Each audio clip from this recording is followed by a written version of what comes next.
Hello बच्चों, good morning. आज मैं फिर से आपके लिए आपको और भी आसान तरीके से संस्कृत के जो कारक हैं, कारकों के नाम और नाम के साथ विभक्ति, विभक्ति के साथ रूप को कैसे जोड़ना है, याद कैसे करना है, ये आज मैं फिर से बताने जा रही हूँ और भी सरल तरीके से। तो आप ध्यान से देखें, पूरा वीडियो देखें, क्योंकि बच्चों को सबसे ज्यादा दिक्कत होती है विभक्ति और कारक को साथ साथ याद करना, साथ में उनके चिन्ह भी याद करने होते हैं। तो किस तरीके से याद करना है, चिन्हों को भी याद रखें, विभक्ति को भी याद रखें और विभक्ति के साथ रूप, शब्द रूप। ठीक है, तो फटाफट लाइक कर दो, शेयर कर दो और साथ में अगर अभी तक सब्सक्राइब नहीं किया तो जल्दी से सब्सक्राइब कर दो, क्योंकि आपको इस तरह के कंटेंट इस चैनल पर मिलते रहते हैं और मैं आपकी प्रॉब्लम को समझते हुए बहुत ही आसान तरीके से हर छोटे से छोटा टॉपिक भी बहुत ही बारीकी से समझाती हूँ।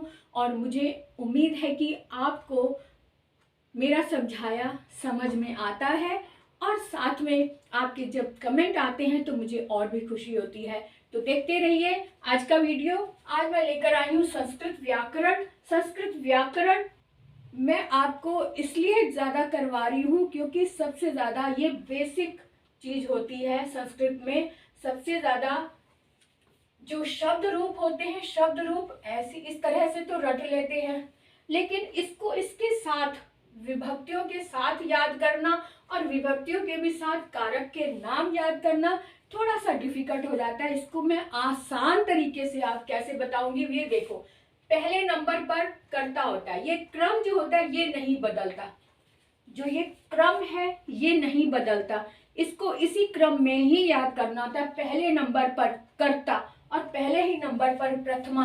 प्रथमा का मतलब भी पहला ही होता है, संस्कृत है, ये तत्सम शब्द है। तो प्रथमा का मतलब भी एक है, एक का गिनती का एक भी एक है। तो एक नंबर पर प्रथमा विभक्ति और एक नंबर पर ही कर्ता कारक। तो कर्ता प्रथमा विभक्ति, प्रथमा विभक्ति कर्ता कारक। अब यहाँ पे इसको किस तरह से याद करना है, कर्ता प्रथमा, कर्ता प्रथमा, कर्ता प्रथमा, इस तरह से याद कर लो एक बार में। कर्ता प्रथमा, कर्म द्वितीया, कर्म द्वितीया, 2-3 बार बोल लो और 2-3 बार बोलने के बाद एक कॉपी में लिखते जाओ। कर्ता प्रथमा, कर्ता प्रथमा। अब ये विभक्तियां हैं, ये अलग से, ये तो पता ही है कि विभक्तियों के नाम है, इसलिए प्रथमा, कर्ता प्रथमा, कर्म द्वितीया, कर्म द्वितीया, कर्ता प्रथमा, कर्म द्वितीया। अब करण तृतीया, तीसरे नंबर पर करण तृतीया, तीसरे नंबर पर करण तृतीया। अब चौथे नंबर पर संप्रदान चतुर्थी, संप्रदान चतुर्थी। कर्ता प्रथमा, कर्म द्वितीया, करण तृतीया, संप्रदान चतुर्थी, संप्रदान चतुर्थी, संप्रदान चतुर्थी। अब आगे बढ़ते हैं, अपादान पंचमी, पांचवें नंबर पर अपादान पंचमी, अपादान पंचमी। अब छठे नंबर पर संबंध षष्ठी, संबंध षष्ठी, संबंध षष्ठी। अब संबंध षष्ठी हो गया 6 नंबर पर। अब 7 नंबर पर अधिकरण सप्तमी, अधिकरण सप्तमी, अधिकरण सप्तमी। अब फिर से शुरू करते हैं, कर्ता प्रथमा, कर्म द्वितीया, करण तृतीया, संप्रदान चतुर्थी, अपादान पंचमी, संबंध षष्ठी, अधिकरण सप्तमी। अब रह गया संबोधन। अब 8वें नंबर पर संबोधन होता है, जिसका विभक्ति का नाम नहीं है, विभक्ति का नाम भी संबोधन ही होता है, तो संबोधन को संबोधन ही बोलेंगे। तो इस तरह से हमने इसको याद किया, कर्ता प्रथमा, कर्म द्वितीया, करण तृतीया, संप्रदान चतुर्थी, अपादान पंचमी, संबंध षष्ठी, अधिकरण सप्तमी। इस तरह से हमने इसको इसके साथ जोड़ लिया। एक बार क्लियर हो गया। अब क्या करें कि इसके जो कारक के जो चिन्ह हैं, कर्ता ने कर्म को करण से द्वारा जरूर लगाओ, संप्रदान के लिए, संप्रदान के लिए, अपादान से से अलग होना, अपादान से अलग होना, संबंध काके की, संबंध काके की और रारेरी, रारेरी।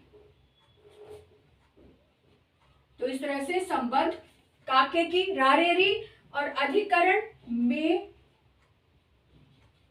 पर, अधिकरण में पर।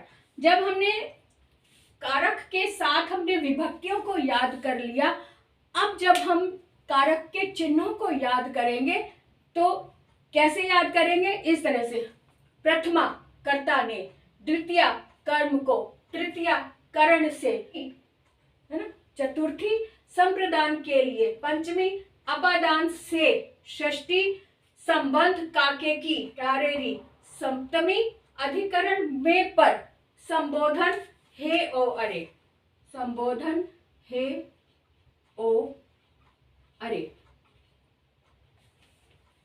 क्लियर हो गया? फिर से एक बार फिर से करते हैं। प्रथमा विभक्ति कर्ता ने, द्वितीय विभक्ति कर्म को, तृतीय विभक्ति करण से, चतुर्थी विभक्ति संप्रदान के लिए, पंचमी विभक्ति अपादान से अलग होना, षष्ठी विभक्ति संबंध काके की, रारेरी, सप्तमी अधिकरण में पेपर और संबोधन हे ओ अरे। ये चिन्हों को हमने विभक्तियों के साथ यानी कारक के नामों को जोड़ा और कारक के नामों को चिन्हों के साथ जोड़ा। अब ये चीज जब हमें समझ में आ गई, इतना पोर्शन हमें समझ में आ गया, तब हम इस रूप को हम इनके साथ जोड़कर लिखेंगे। एक नोटबुक आपने लिखी, उसमें फर्स्ट नंबर पर कर्ता ने लिखा, प्रथमा विभक्ति। अब रूप के जो पहली लाइन है एक वचन द्विवचन बहुवचन की, रामः रामौ रामा, इस तरह से एक लाइन को पूरा, एक लाइन को, इस नंबर को भी साथ में रखना, ये ले लिया। अब दूसरी लाइन पढ़ी, 2 नंबर लिखा, कर्म को, द्वितीय विभक्ति। अब रामम रामौ रामान, ये दूसरी विभक्ति साथ में लिख ली। क्लियर है? अब तीसरे नंबर पर करण से, द्वारा, तृतीय विभक्ति साथ में, रामेण रामाभ्याम रामई। अब चौथे नंबर पर संप्रदान के लिए चतुर्थी विभक्ति, रामाय रामाभ्याम रामेभ्य। ठीक है? अब पांचवें नंबर पर अपादान से अलग, अपादान से अलग होने के लिए पंचमी विभक्ति, रामात रामाभ्याम रामेभ्य। अब आगे संबंध, षष्ठी 6 नंबर पर, छठे नंबर पर संबंध काके की, रारेरी और षष्ठी भक्ति और रामस्य रामयोः रामाणाम। अब 7वें नंबर पर है अधिकरण में पेपर, अधिकरण में पेपर, सप्तमी विभक्ति के साथ में, रामे रामयोः रामेषु, संबोधन हे ओ अरे, संबोधन हे राम हे राम हे रामा। यानी जो प्रथमा विभक्ति की लाइन होती है इसी को संबोधन में हम रिपीट कर देते हैं एज इट इज, लेकिन साथ में हे लगा देते हैं, हे, और साथ में ये चिन्ह लग जाता है संबोधन का। तो इस तरह से हमने पूरे प्रक्रम को याद कर लिया।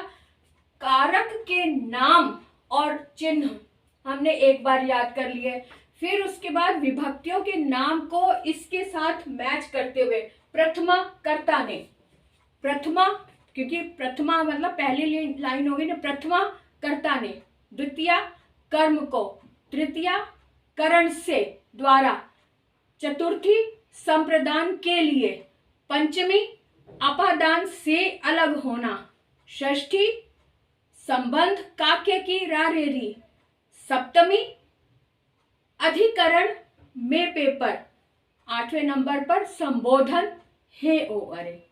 सिंपल।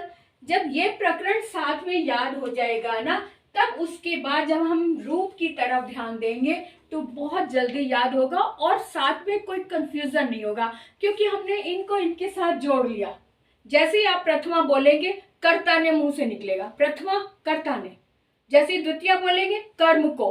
तो ये प्रकरण इतना ज्यादा रटा हुआ अपने दिमाग में बैठा लो, बार बार लिखो। पहली बात तो इसको लिख लिख के याद करो।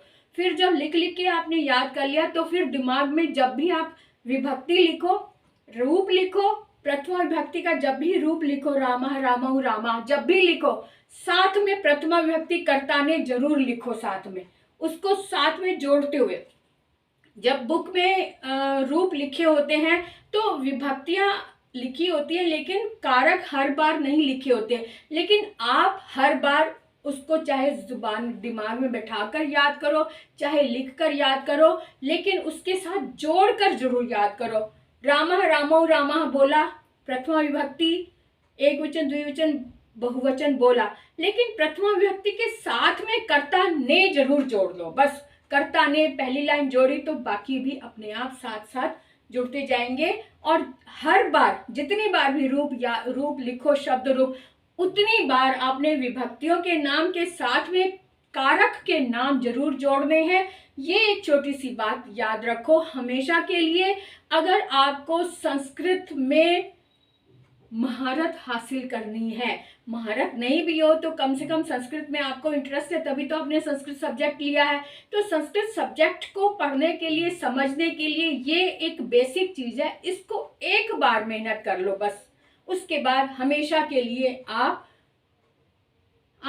संस्कृत में किसी भी प्रश्न को हल कर लेंगे, चाहे वो रीडिंग में कहानी लिखनी हो, अनुवाद करने हो, कोई बुक में कोई चैप्टर पढ़ना हो, तो विभक्तियां होती हैं। विभक्तियों को ध्यान में रखते हुए अगर आप अनुवाद करेंगे तो आपको बहुत ही आसानी से याद हो जाता है। बाकी शब्दों के अर्थ तो हम याद कर लेते हैं, लेकिन विभक्तियों को जो उसकी पहचान है उसके साथ में अर्थ को मिलाना कठिन होता है।